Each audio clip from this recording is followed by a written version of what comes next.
Welcome to Section 2, Unit 3, Gender Responsive Schools and Management System. This section has been designed for administrators. By the end of this unit, you should be able to define what a gender responsive school is, articulate what makes a school gender responsive and why that promotes gender equality in education, articulate the responsibilities of management and teachers in making a school gender responsive, assess the level of gender equality in school leadership, describe key factors in enhancing child protection and security, and be able to engage the school community in identifying problems and solutions. Build empathy for students with disabilities. Create sensitivity towards gender responsive budgeting across school projects and programs.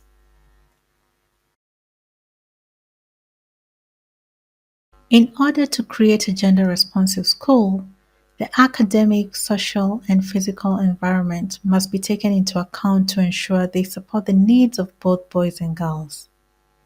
To successfully create a gender responsive school, stakeholders must understand the educational principles and practices that promote gender equality, which include teaching methodologies, language use, educational materials, classroom setup, student to student and student to teacher interactions, physical environments.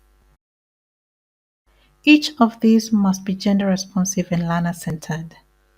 This unit will provide an overview of topics essential to creating a gender responsive school, while later units will delve more deeply into their topics. In order to ensure that a school has gender responsive management, administrators must continuously analyze the composition and knowledge of gender mainstreaming within school management and leadership teams. Please consider the following questions and provide your reflections where indicated. Take a moment to reflect on the composition of your school management and leadership teams by referring to the following questions and completing the table shown.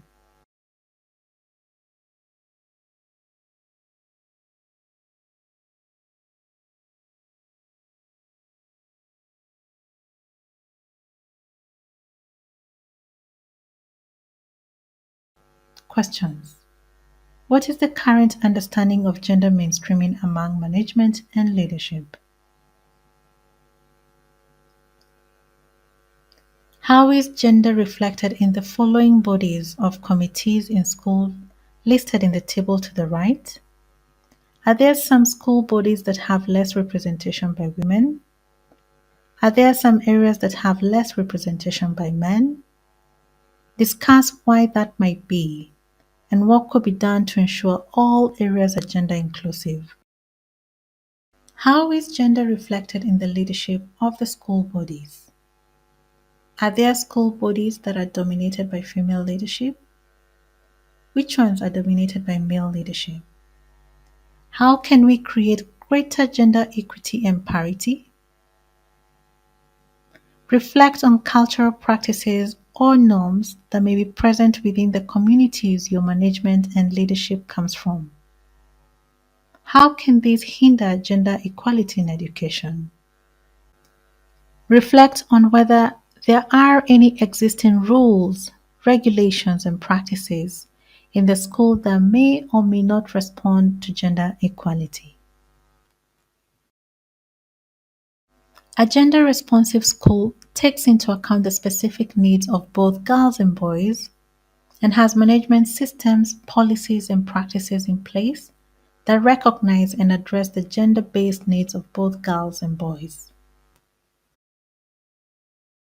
A holistic approach to creating a gender responsive school ensures you cover all relevant aspects of the system.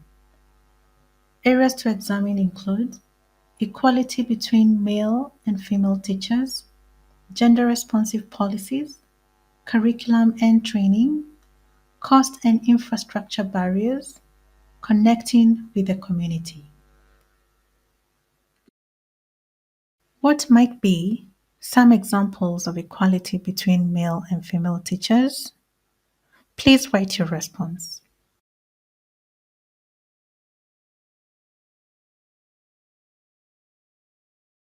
Fair hiring practices, equal pay, teaching conditions, leadership positions, and equitable division of work. Family friendly flexible schedules offered to support both genders. What might gender responsive policies require? Please write your response.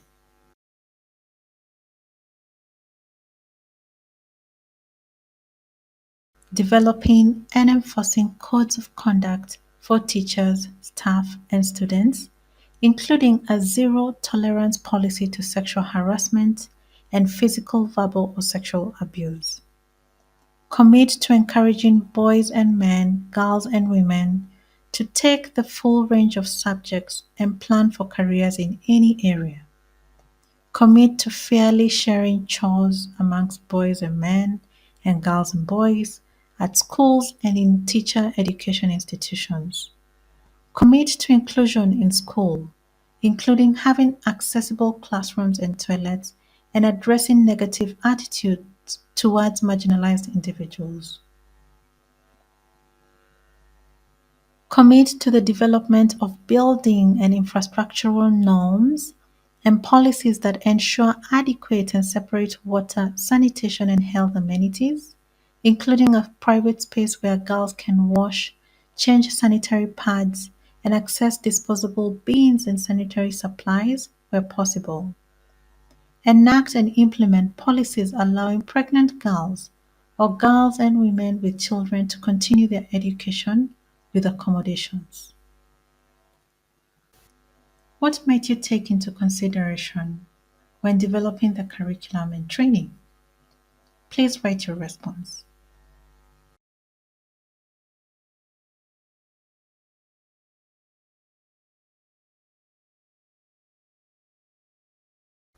In building new curriculum, ensure it is gender responsive, eliminating bias, and ensuring the content is inclusive of all students. Ensure teachers are trained and provide refresher courses in gender responsive teaching methods.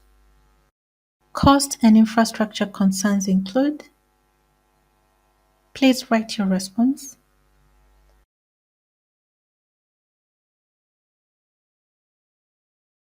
Ensuring budgets include investments in creating an accessible school for all students. These might be infrastructure, for example, ramps for those who are disabled, bathrooms to support proper hygiene, nutritious food, and scholarships. Why would it be important to connect with the community? Please write your response.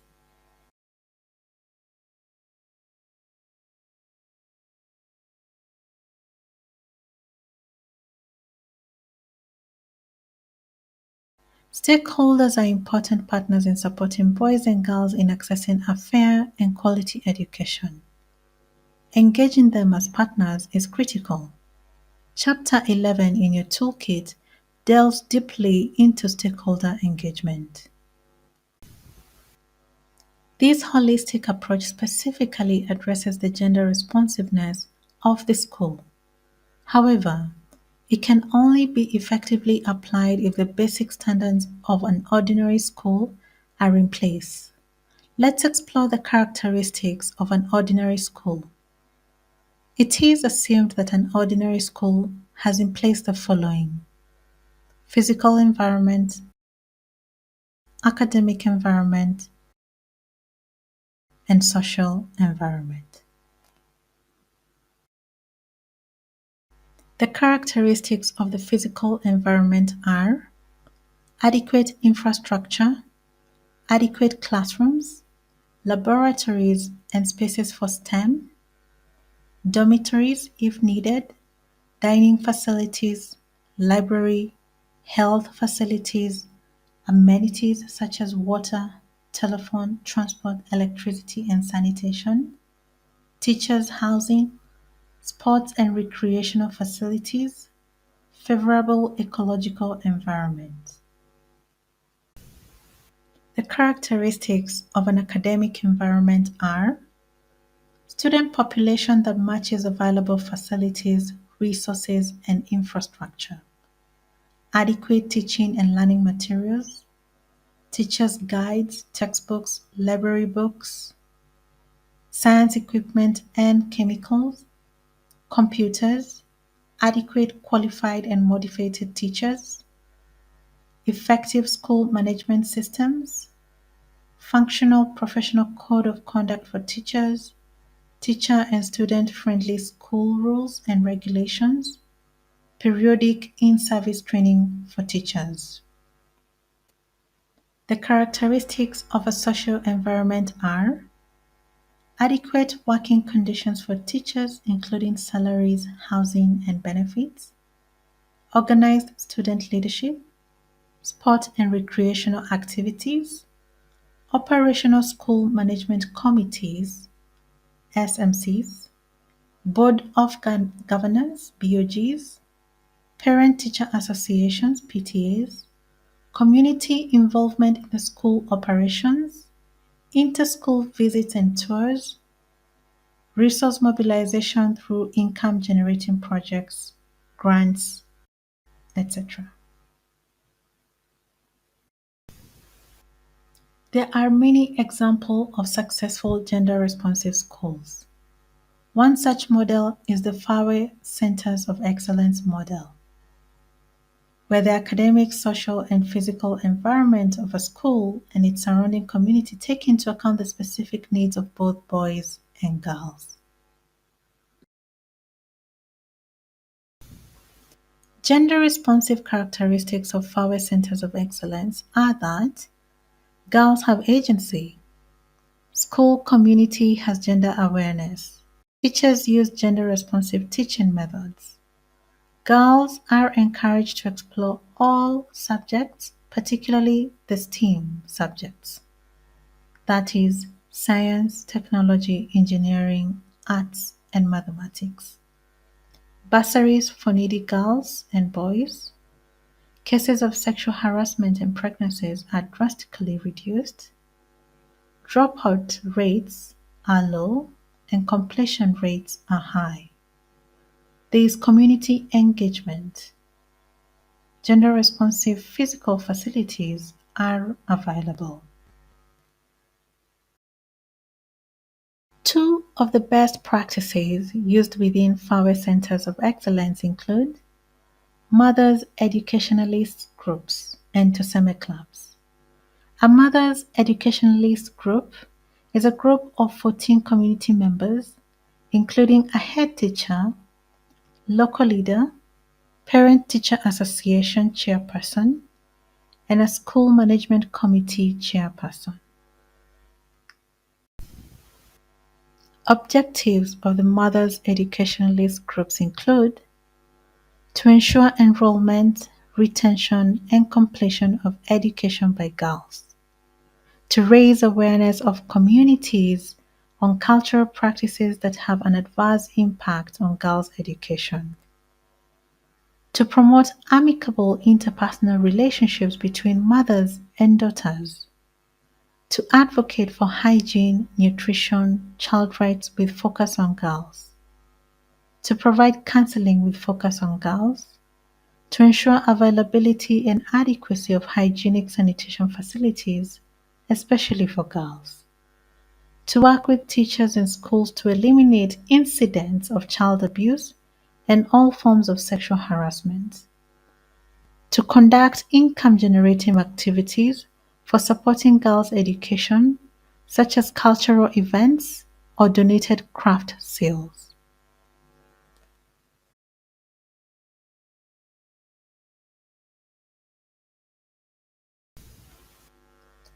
Toseme Clubs is a project that was established by the Department of Fine and Performing Arts, DFPA, University of Dar es Salaam, in 1996 to use theater as a tool to give girls a voice to speak out and express problems, find solutions, and take initiative to solve the problems. Tuseme is Kiswahili for let us speak out, or Tilankole, which means let's talk. This project was a response to concern amongst educationalists, parents, and other social groups in Tanzania that girls' voices were not included or considered in efforts to improve girls' academic performance in secondary schools. See Unit 11 and the resource page for more detail. Please also take a moment to watch the video that shows an example of Tuseme.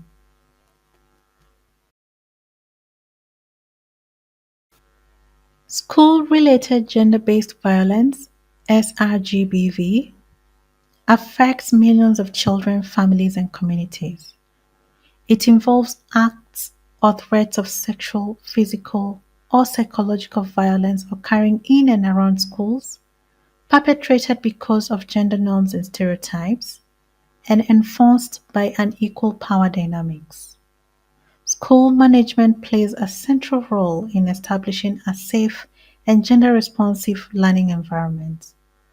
Establishing a teacher code of conduct that outlines acceptable behavior and responsibilities of teachers, especially with regard to issues of sexual harassment and gender-based violence, can help to ensure a safe and welcoming learning environment for all. See the resource page in your toolkit for UNESCO's guidelines for the design and effective use of teacher codes of conduct for supporting in reviewing, designing, and implementing a code of conduct and the appropriate mechanisms to ensure its successful implementation and regulation of teachers' conduct at the school level. Why is this important? Let's watch this brief video describing some of the impacts of school-related gender-based violence.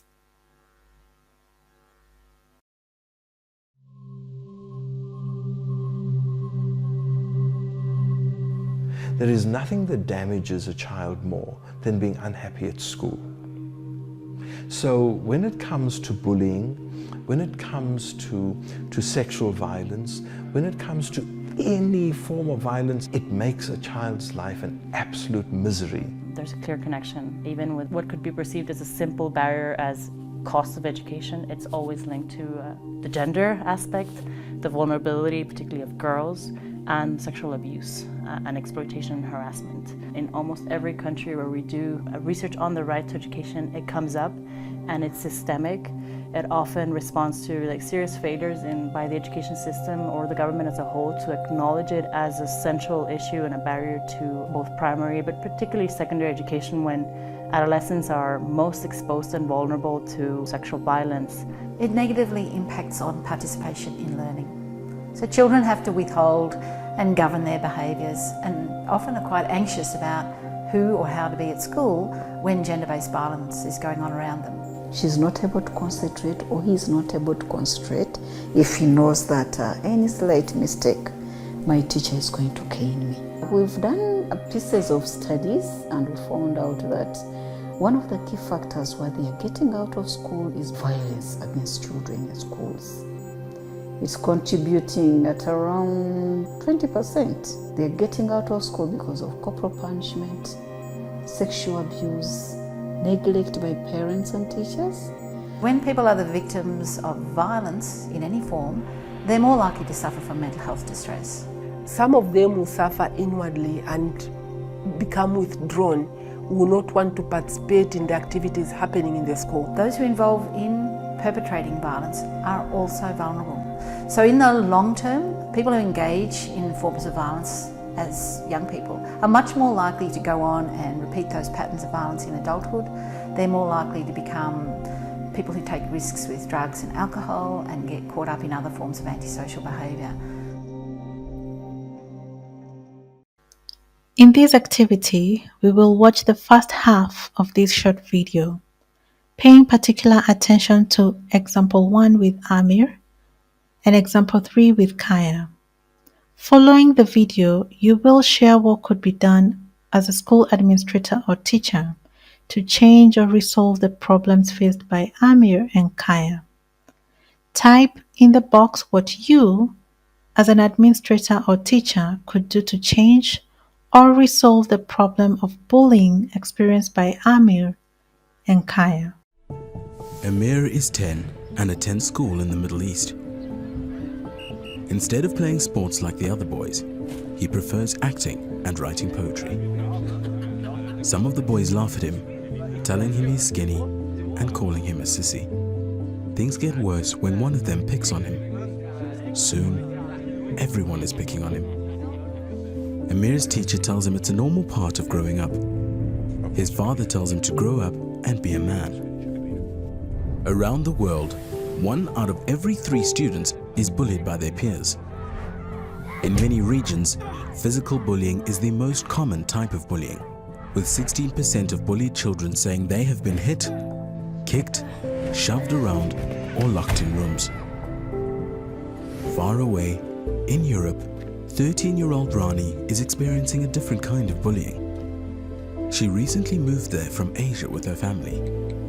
It feels as if her world has been turned upside down. School is taught in a language she doesn't understand, and she hasn't made any friends. Things can't get any worse until someone posts a hurtful text about her on social media, telling her to go back to her own country. The cyberbullying gets worse. Ethnicity, nationality, or color is the second most common reason for bullying. The most common reason is physical appearance. 16-year-old Kaya in Southern Africa is bullied for the way she looks every day. Her parents are poor and can't afford to buy her shoes or a new uniform. Every day she walks kilometers to get to school. It's not easy, but her dream of being a doctor helps her to stay motivated. Lately, some of the boys from her school have been making life difficult. They wait for her along the path, crowding around her and making rude comments about the way she looks. When she tells them to leave her alone, they just laugh. Over 15% of bullied students say they were made fun of because of how their face or body looks. Many students, especially girls, experience violence based on their gender in and around school. As bullying continues, many victims don't know who to turn to and become isolated and depressed. They find it difficult to concentrate during lessons and start missing classes or drop out of school altogether. 42% feel like an outsider at school. 63% feel anxious for tests, even if they are well prepared and score lower than their peers. 45% of them give up on their dreams to pursue formal education after school. Countries cannot achieve inclusive and equitable quality education for all if learners are being bullied at school. Creating inclusive schools for students with disabilities. School management holds the primary responsibility for ensuring inclusive schools and infrastructure, and it is important to include everyone. Inclusive education, which fully engages all children in quality education, including children with various types of disabilities or other learning challenges, has proven particularly effective in helping all children to create inclusive societies that value the contributions of all its members.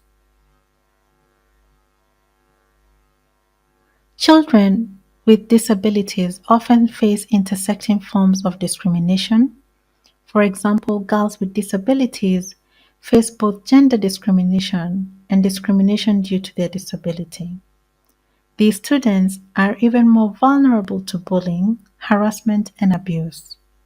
A proactive school management and leadership is key in the establishment of an inclusive school.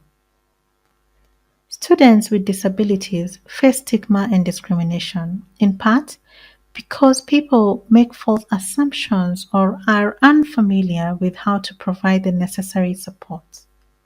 The following activity can be used with students and teachers to more deeply empathize with the challenges that students with disabilities face so that everyone can participate in creating inclusive schools. In this activity, either close your eyes or imagine you are visually impaired, or hold one arm behind your back and imagine you have lost use of one of your arms. Take a few seconds to pick what you will do. Are you ready? I am going to talk to you through part of day, and I want you to imagine what it would be like for you if you were visually impaired or not able to use one of your arms. Now imagine you are a student getting ready for school. You wake up and get dressed. What is different for you since you cannot see well or because you cannot use one arm? What is the same? You eat breakfast and clear your dishes. Consider what you would need help with. Who would you ask for help? You make your way to the washroom and brush your teeth. What is different for you? What is the same?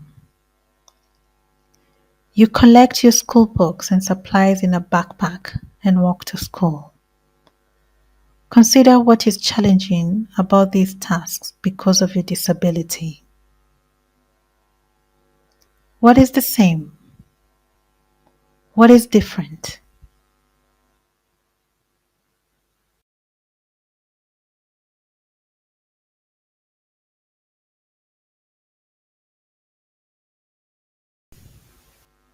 Please fill in your responses to the following prompts in the boxes below. What were some of the challenges you faced during this short scenario? What was unchanged? What tasks would have been made easier with assistance?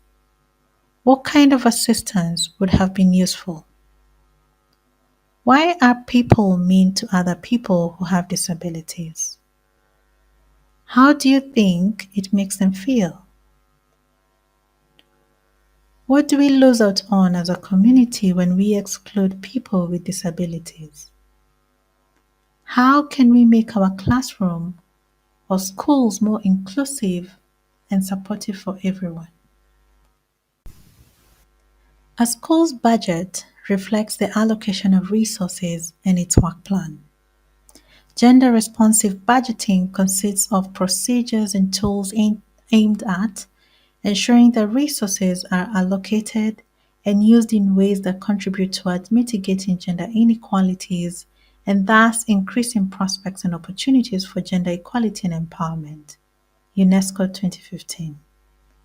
As a gender responsive school, school administrators should review existing budgets and/or create new budgets with gender in mind. However, it is essential to be aware that gender responsive budgeting is not about creating separate budgets for girls or women.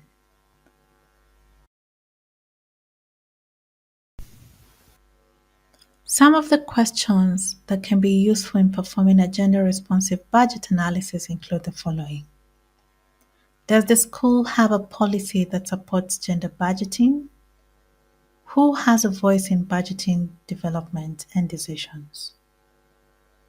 Who else should be included to have diverse perspectives at the table? How does the current budgeting practice affect girls and boys and female and male teachers? Is there a gender-specific budget line? Why or why not? What is the total fund in the budget for gender issues? What funds are available for gender equity and training programs? What funds are available for designing, monitoring, and evaluating efforts to make the school more gender responsive? What needs to change in the budget to ensure it supports a gender responsive school?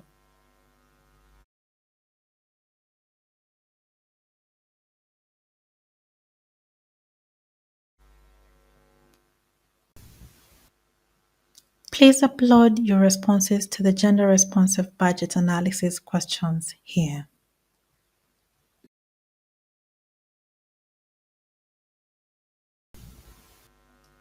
Additional resources.